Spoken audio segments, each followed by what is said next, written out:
Let us call the 2020 annual meeting of the Youngstown Area Jewish Community Board and Federation and agencies to order. I want to welcome everyone this evening to this hopefully first and only virtual annual meeting.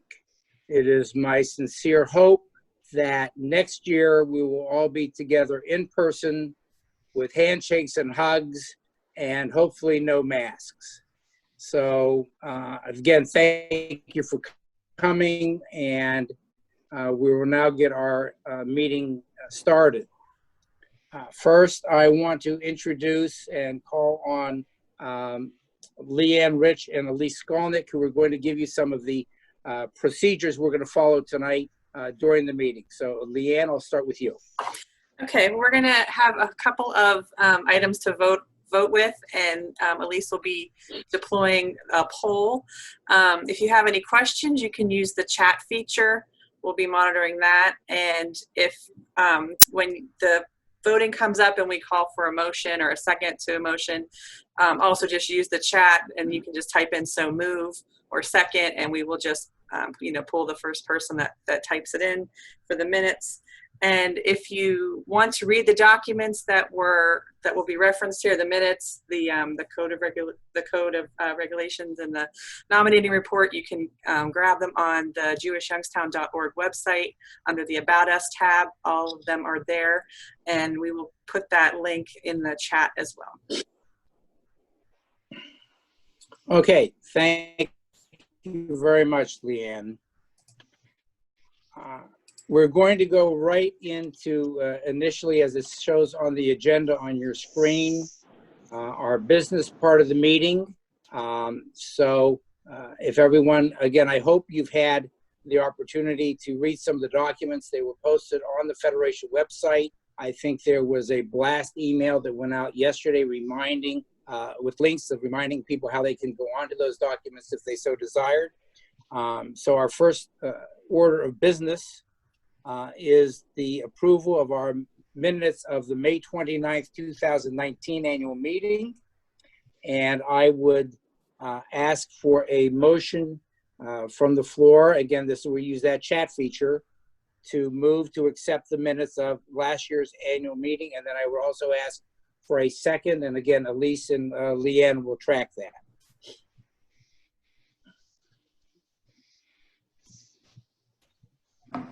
Alan Merkin moved and Carol Sherman second. Okay. Are there any additions or corrections to the minutes? If not, then we're going to try this real fancy stuff today, and we're going to put up a polling question to approve the minutes. So I think Elise is doing that, or Leanne, please put up the polling. And you'll see you can vote yes or no on that.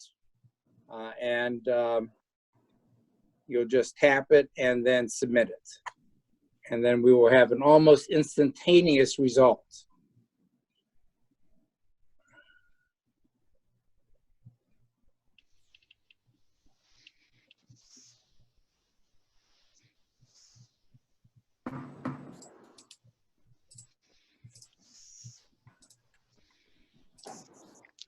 Leanne, Elise? Do we have results? They're coming. There we go. 100, everybody, unanimous. So that's how we're going to be operating these votes, if you would, throughout the evening.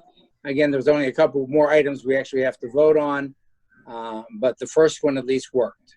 So thank you very much. The minutes are then approved. So we can close the poll. The next order of business is the presentation of the governance PowerPoint by Andy. Again, this is the process we've been going through for the last couple of years to reorganize and change our governance structure. Again, this has been worked on with agencies, with staff, with a lot of lay and volunteer help. And so I'm going to now turn that over to Andy to make the presentation on the governance presentation. Thank you. Leanne's going to move the PowerPoint for me. So Leanne, if you would just go to two slides. One more. And, okay, this is going to be the new corporate chart. The parent, which is the community board, which we're actually voting on the nominations tonight. And then you will see the two affiliates. To the left is the Federation affiliate, which has board committees and the department advisory boards. And on the right is the Jewish Foundation and its committee as well. Next slide, please. And the next slide after that. Okay, now explanation about the Jewish Community Board. We pretty much, that's where we are.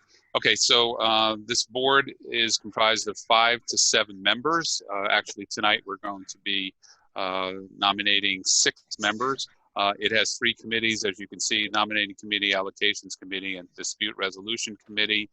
And I just want to read the mission very quickly, because this will be the same mission for the Federation and the agencies. The parent is the sole corporate member and parent of the certain affiliated entities, the Foundation and the Federation. And the parent, from time to time, also known as the Federation, is to sustain and enrich the quality of life of the Jewish people regionally in Israel and worldwide. The parent and its affiliates are each guided by the values of Tzedakah, Klal Yisrael, Dor Devor, and Tikkun Olam. Next slide, please. Now, this purpose, it's more legal language than anything else. Next slide, please. Next slide. Right. Okay, the membership of the community board. No, return. That's it. The membership, the 6 people who are being elected tonight, or anywhere between 5 and 7, are all individuals of the Jewish faith who reside or have resided within the region covered by the parent. And the people who are allowed to vote, and those are people who are on the call today, the 54 participants, who are anyone over 18 years of age, who have contributed to the campaign in the previous year. Next slide, please. Now we're at the Federation. Next slide. Okay, the Federation has, which will be elected at the first meeting of the community board, will have anywhere from 9 to 19 members. And the committee, there are 4 committees, in short: the Capital Committee, the Budget Committee, the Human Resources Committee, and the Campaign Committee, and the mission is the same as the parent. Next slide. The Federation has 4 functional departments. We all recognize those names: the JCC, JCRC, Heritage Manor Levy Gardens, and Jewish Family Services. Next slide, please. Okay, the functional department execs report to myself. I will be called the Chief Executive Officer, no longer the Executive Vice President, and are supported by the Advisory Board. Each member of the Advisory Board shall be elected by the Community Board, which will be at a meeting tomorrow, with specific representation for the JCRC that has community organizations, synagogues who appoint members as well. Each Advisory Board shall have no less than 5 and no more than 12 members, and the chair of each Advisory Board must be Jewish. Next slide, please. The Advisory Board will, in short, have no authority to bind the corporation or the board, and the department advisory boards are as follows: JCRC, JCC, and Human Services, and Human Services encompasses Heritage Manor, Levy Gardens, and Jewish Family Services. Next slide. And each of the advisory boards, they will meet 4 times. And I don't need to go through all this specifics on each advisory board. It was on the website. Moving on. Next is the foundation. Next slide. And you'll see that the foundation has anywhere from 5 to 7 people. And at this point in time, there is 1 committee, the investment committee of the foundation. Next slide. And again, the same mission as the parent, same purpose. Moving on. Next slide. The operation structure. This is, you will see that the Chief Executive Officer is up top. On the left are the department execs: JCC, JCRC, Heritage Manor, Levy Gardens, and Jewish Family Services. Our Chief Financial Officer position, which oversees human resources, and the financial resource development director. Also, they report to me, and then we have support of these other departments, communications, marketing, and security, that support all the entities that we have.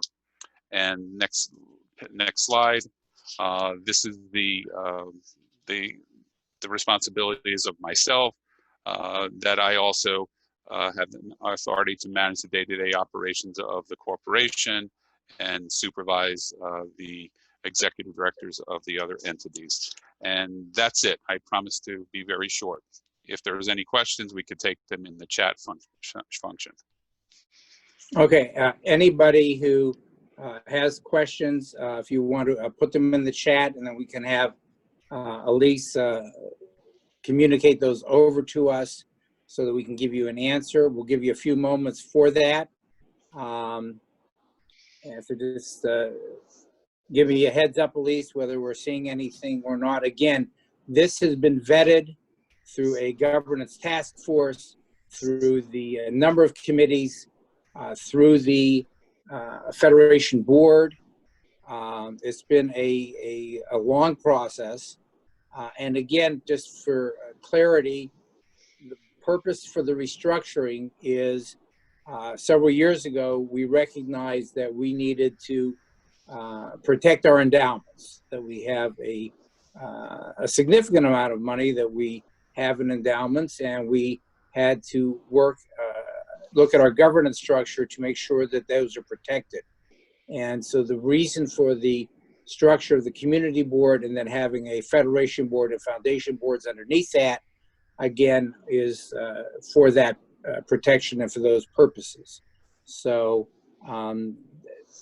Elise, do we have any questions? No. Okay, if we do not, then we'll move on to the next step. Now, the amended and restated Code of Regulations are the documents that will then put all of this in place. Again, they were on the website. And again, I would entertain a motion for approval of the restated Code of Regulations for the Youngstown Area Jewish Community Board, the Youngstown Area Jewish Federation, and the Youngstown Area Jewish Foundation. So do I please entertain a motion? And Elise, if you'll let us know who makes the motion in seconds.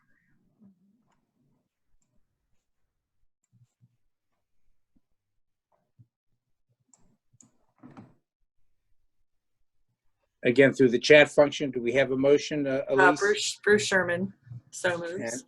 And a second? Melissa Bateman. Melissa Bateman, thank you very much. Again, it's much more fun to do this kind of stuff in person, because then we can just have everybody wave their hand, give a show of hands. Unfortunately, we're in a virtual world tonight. So is there any discussion on the motion?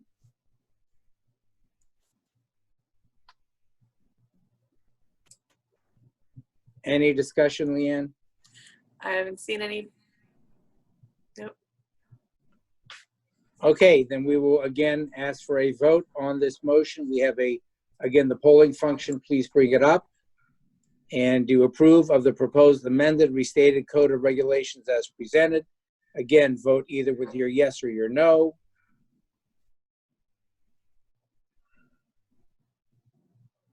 And submit however your computer or software has you do that on the Zoom. And then we will, in a moment or two, post the results.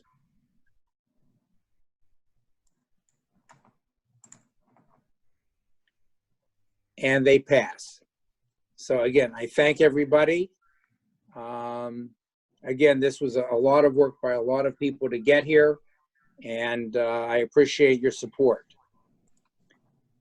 The next order of business, I'm going to call on Bruce Sherman, our nominating committee chair, for the report of the Youngstown Area Jewish Community Board Nominating Committee. So Bruce, it's yours.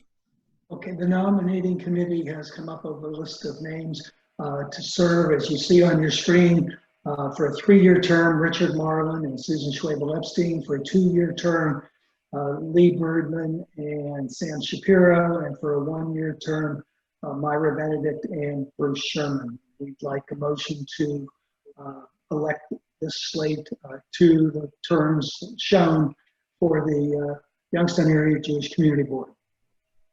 Okay, again, these are going to be the actual group that we elect this evening. Again, as Andy mentioned, Federation Board appointments and those sorts of things will be done by the Community Board under the new structure. So, so moved by Bruce. Do we have a second, please? Yeah, Alan Merkin, Nancy Wagner also. Alan Merkin, Nancy Wagner, all kind of people want to get this over with. Okay. All those, if there's no other We do have a question, Rick. Rick, we have a Yes, question. please. Do spouses only have one vote? If the spouse individually made a contribution to the Federation campaign, they have their own vote. Anyone who is on the Zoom who made a contribution to the Youngstown Area Federation campaign may vote.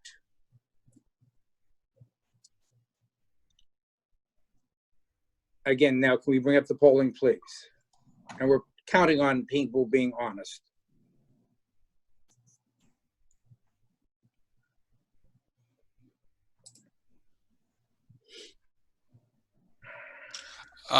There was the question about Susan Swabel-Epstein asked, do you have more than one vote? You have, if you have two people in the household and they both are contributors and you have two computers, then yes, you have two votes. If you only have one computer working, technically you only have one vote.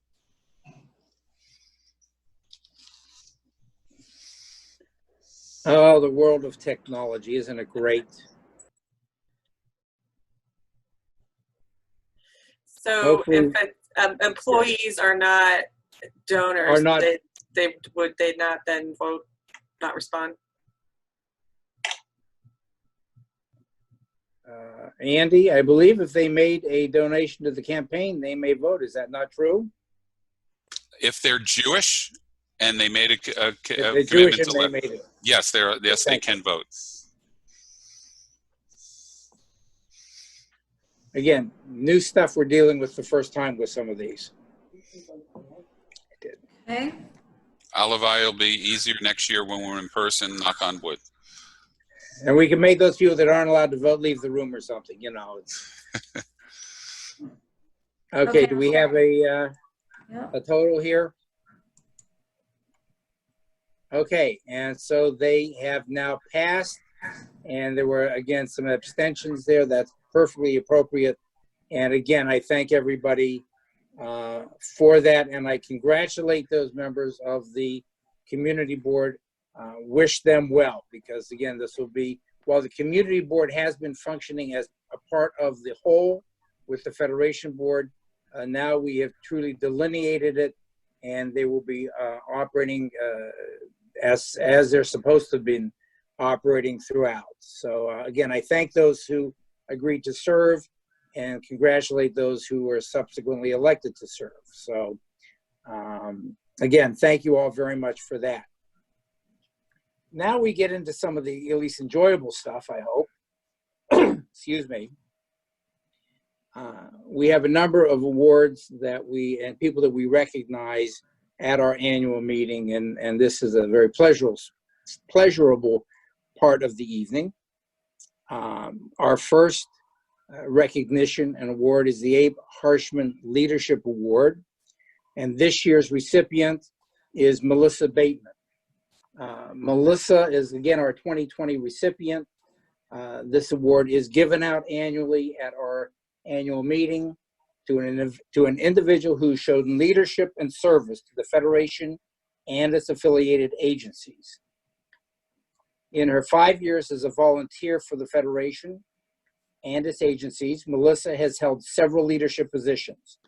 She was appointed to the CJE board in 2016 and recently was elected as Secretary Treasurer. She also co-chaired the Young Fellows Leadership Group, and this is her third year, thank you very much, co-chairing the Susie Solomon Golf Classic and Impact Dinner.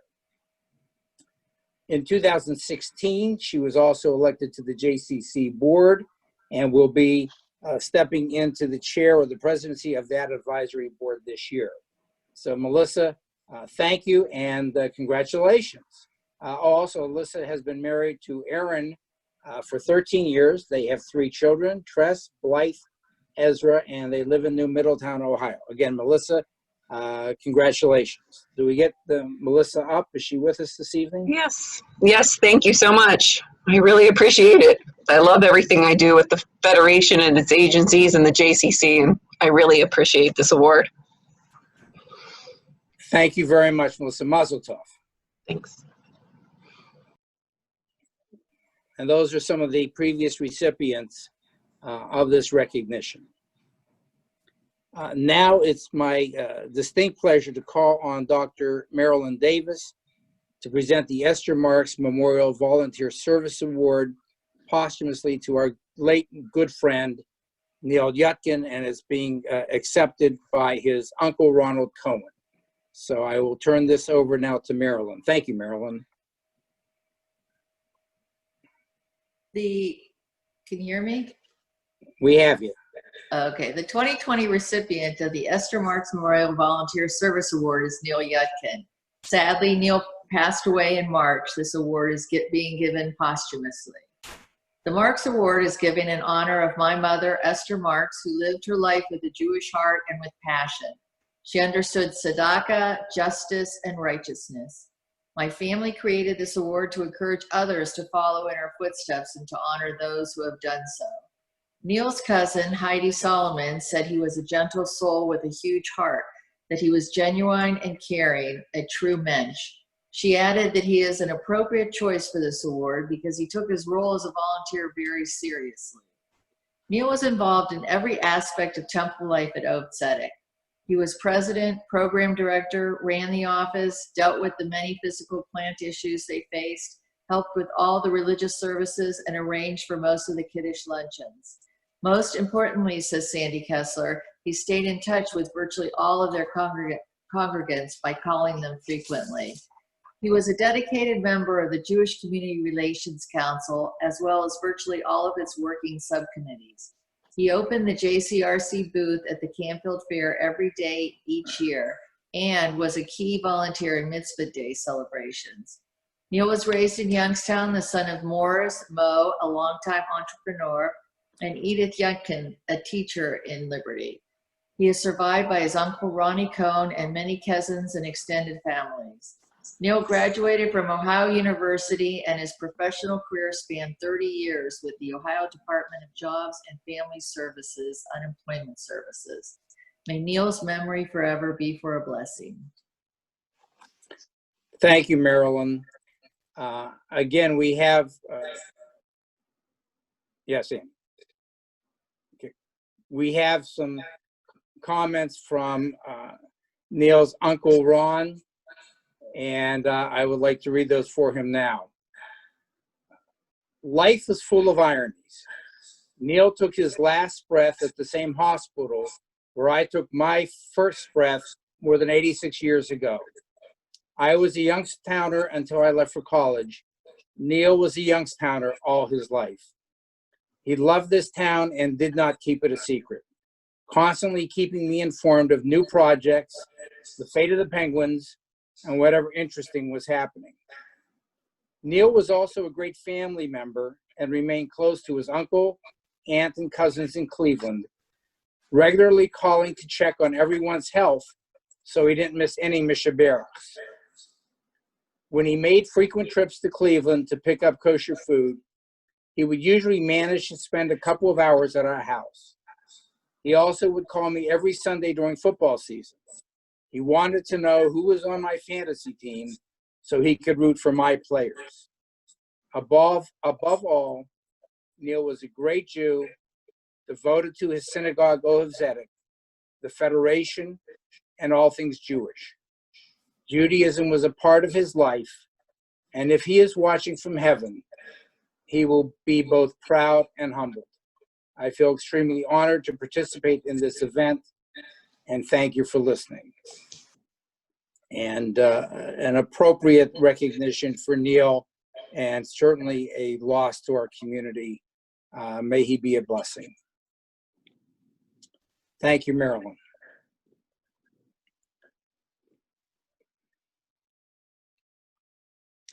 The next part of our program, I get the pleasure of introducing our keynote speaker for this evening. We are pleased to welcome Cleveland native by recording, and Cleveland native William C. Daroff back to Ohio in our virtual way as our keynote speaker this evening.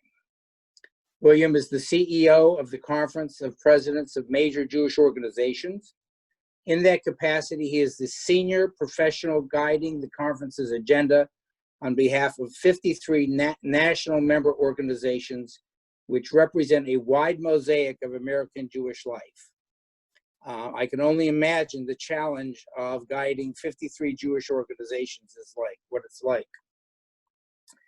Previously, he was Senior Vice President for Public Policy and Director of the Washington office of JF&A.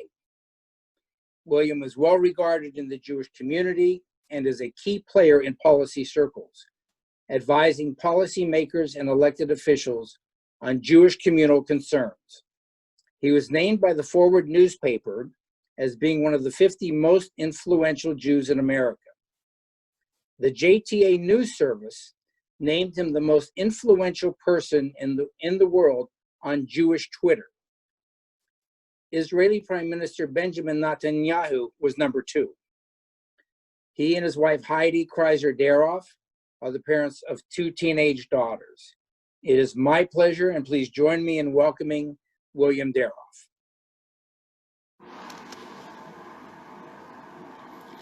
Thank you for that kind introduction, Rick, and thank you, Andy, and my very dear friend and colleague, Bonnie, and the entire Youngstown Area Jewish Federation leadership for the opportunity to address this annual meeting. As a proud son of the Buckeye State who identifies as a Northeast Ohioan, I'm truly thrilled to participate.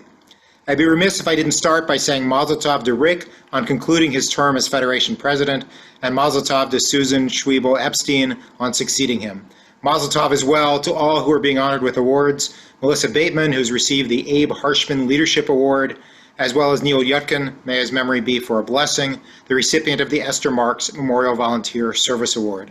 I'm pleased to be joining you all on behalf of the Conference of Presidents of Major American Jewish Organizations, of which I became the Chief Executive Officer on February 1st. We are the umbrella group of 53 American Jewish organizations from across the religious, political, and ideological spectrums, and the vehicle through which our Jewish community can speak with one voice. As the indispensable Jewish organization, uniquely positioned to represent literally every facet of our community, we play an essential role in endeavoring to present a united front on issues of concern to the Jewish people. The conference is the central coordinating body of American Jewry. So we have a keen sense of where our community stands today and how we can work together for a brighter Jewish tomorrow.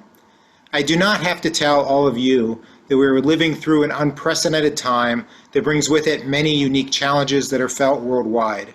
In the age of coronavirus, we are all in uncharted territory. Amidst this unprecedented state of affairs, we face resurgent anti-Semitism that includes the scapegoating of Jews by anti-Semites looking to place blame for the ongoing pandemic. In recent months, we've seen horrific acts of hate-filled vandalism, destruction of property, and flagrant expressions of Jew hatred, including the abhorrent revival of age-old canards such as the blood libel. All of this directly threatens the safety and security of the American Jewish community. While the vast majority of Americans are most certainly not anti-Semitic, it is nonetheless profoundly disturbing to witness this surge in expressions of Jew hatred. As a people, we cannot stand for this. When anti-Semitism rears its ugly head, there must be action from all levels of government and all sectors of society to counter it. The security of our communities and our institutions must be paramount. There must also be a meaningful response from non-Jewish leaders and influential people who can galvanize action. We should not be alone in the fight against the world's oldest hatred, in America or anywhere else. We must join together to combat the pernicious cancer of Jew hatred. Working together, we can neutralize this threat to our community. As we in America arguably the strongest diaspora community in the world, find ourselves grappling with anti-Semitism, it serves as a chilling reminder of one of the primary reasons that we need a strong state of Israel. Like just about everything these days, support for the Jewish state can at times become polarized and a partisan issue. While there can be wildly divergent views within our community on particular policies or actions taken by Israel, we can all agree that we must fundamentally support the Jewish state. Support for Israel is not a Democratic cause nor a Republican cause. It is an American cause and a Jewish cause.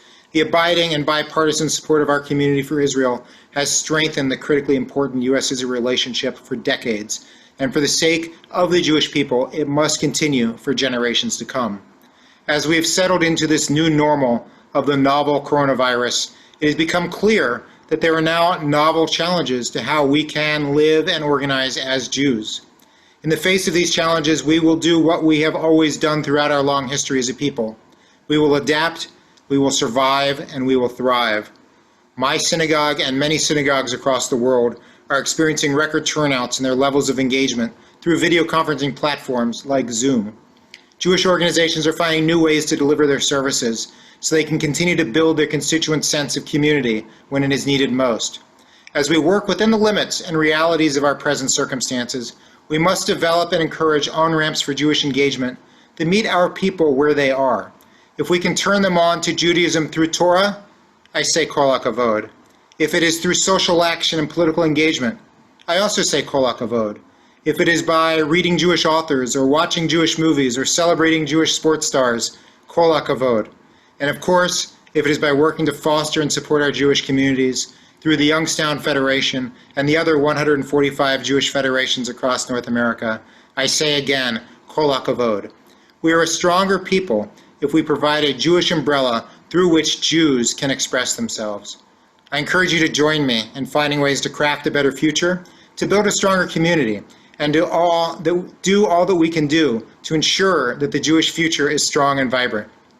Thank you again for the opportunity to join you all today. I only wish that it was in person.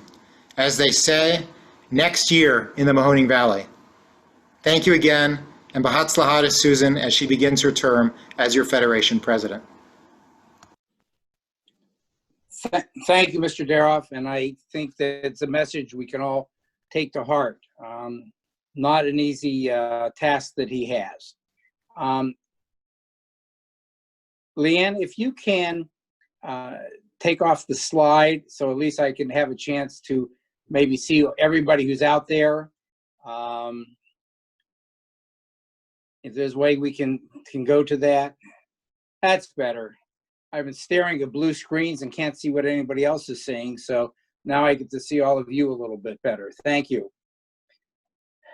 This evening ends the second year of my serving as our president, your president of our federation. In some ways, it seems like I just followed Alan Kretzer yesterday. In other ways, it seems almost like a lifetime or like it's been 3 worlds away. My term started off seemingly normal fashion. Then came Tree of Life, our vigil at El Emuth, the Church Christ Massacre in New Zealand, and locally another vigil. Under Bonnie Birdman's leadership, our JCRC coordinated the Tree of Life Vigil, bringing together a broad representation of the Mahoning Valley faith community, unlike anything we had seen before. Our focus turned to a fight against the H word, while simultaneously serving our local and world Jewish communities. Addressing security on our campus, while always a priority, took on even greater importance. Secondly, a somewhat new normal settled in. Your Federation leadership and staff went about our business. Lobby improvements at Heritage Manor, a total redo at JFS were completed. The new pickleball courts at the JCC, and the creation, thanks to the generosity of Paul and Yetta Gluck, of the Paul and Yetta Gluck School of Visual Arts. Levy Gardens acquired a much-needed new bus through the contributions of the Shermer, Lipscher, Thomases, and the J. Ford Crandall Foundation, and much, much more has happened. JCRC again hosted with the mayor of Youngstown a Census 2020 stakeholders meeting and hosted voter registration on National Voter Registration Day. Our members were kept up to date with the activities related to Israel advocacy and relationship building with local, state, and federal government representatives and leadership. As part of the Ohio Jewish communities, our voices were heard in the halls of state government. This was no more apparent than when anti-Semitic actions were mixed in with protests in Columbus surrounding the governor's COVID-19 various orders and certain members of the state legislature.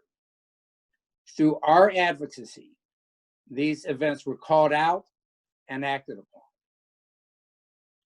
During the quiet times, if there truly were any, our Jewish Family Services under Ken Bilucky provided superb guardianship and counseling services to our Jewish and general community. Our JCC provided excellent programs for physical, cultural health of our members, and the expansion and recent acquisition of the Logan campus enhanced our offerings and expanded our membership. Excellence abounded all around. If that was not enough, the third world struck, COVID-19. As with all of us individually, COVID-19 drastically affected every aspect of our federation. Just think of the changes our staff implemented, turning on a dime. The JCC. While most other JCCs shuttered their early learning centers, we transformed ours into a licensed pandemic child care center to serve the child care needs of our staff, especially our patient care staff at Heritage Manor and Levy Gardens.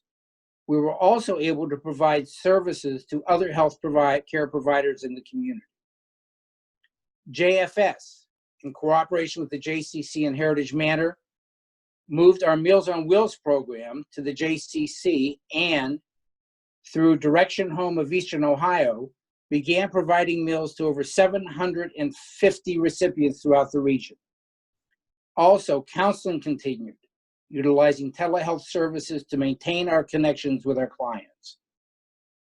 Our HR and finance department coordinated the application and receipt of $1.7 million of PPP funds to support our financial needs and keep our staff employed. Many of our staff continued servicing our communities, though in new and different ways. Lifeguards and other staff helped prepare and deliver our Meals on Wheels, or aided those in need of groceries and medicines through our hotline under the direction of JFS with the support of JCC. Heritage Manor, under the leadership of our very new executive director at the time, Eric Murray, with his help with Shane Baldwin and our nursing leadership, created a new standard in nursing home care in meeting the challenges of COVID-19. Whether searching in every nook and cranny early on for personal protective equipment for our staff, changing our dining, activities, instituting hospitality aids, doing all this while communicating regularly with families, creating opportunities for family interaction, and most importantly, keeping our residents safe.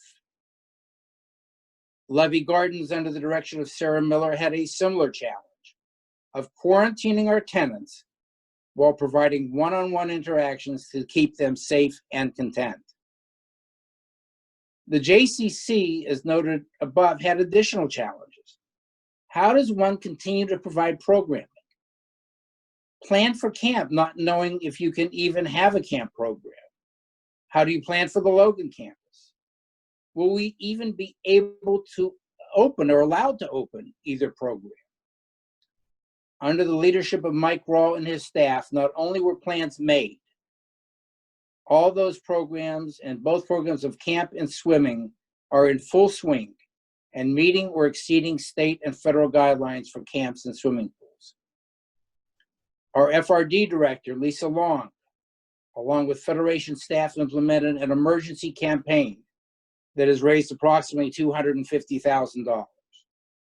And keeping us informed of all of this, was Elise Skolnick and her staff in our communications department, keeping us up to date, especially those of us in leadership daily and the community at large through the Jewish Journal and Jewish Journal Monthly, and the various emails and email blasts that we've all received. The effort and coordination among all of our agencies has been outstanding. All work together along with our Federation support services and leadership to make this work. Every member of our staff, from the line staff to executive leadership, must be commended for their efforts during this extraordinary and unprecedented time. Unfortunately, our challenges continue. The COVID-19 pandemic is with us in full force, and we'll need to continue these efforts on all fronts until a new, hopefully post-COVID-19 world presents itself. Your Federation has shown itself to be resilient, creative, and willing to meet these challenges head on. As we formally accept our new governance structure, which we did earlier this evening, I want to acknowledge all of the volunteers, including the governance task force, our board of directors, committees, and staff, for bringing this monumental work to fruition. I want to especially thank our advisory board chairs, Mark Rubin, Alan Merkin, and Susan Schwabel-Epstein, who put in countless hours behind the scenes to support our agencies. Their dedication and leadership should stand as an example for upcoming leadership to follow.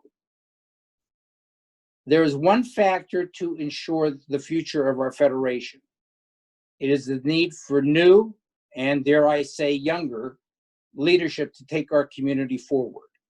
We need everyone to step up. Do not wait to be asked. This has been an amazing 2 years, full of wonderful projects, surprising twists, and a lot of challenges. I've been fortunate to work with an incredible staff, specifically Andy Lipkin and Dave Stauffer, lay leaders, and volunteers. I again want to thank them for their dedication and commitment. Together, we accomplished a great deal and climbed mountains we never could have imagined. Finally, and most importantly, I want to thank Rana, whose love and support helped me through all my endeavors. It's nice to see you all, at least on the screen, and I want to thank you all. Respectfully submitted.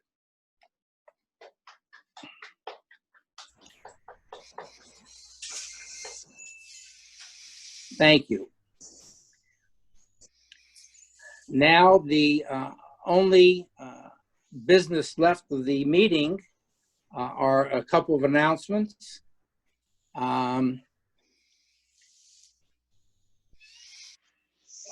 Again, thank you for the slide. Thursday, August the 13th, the major donor event. And Monday, the 14th, our campaign inaugural event.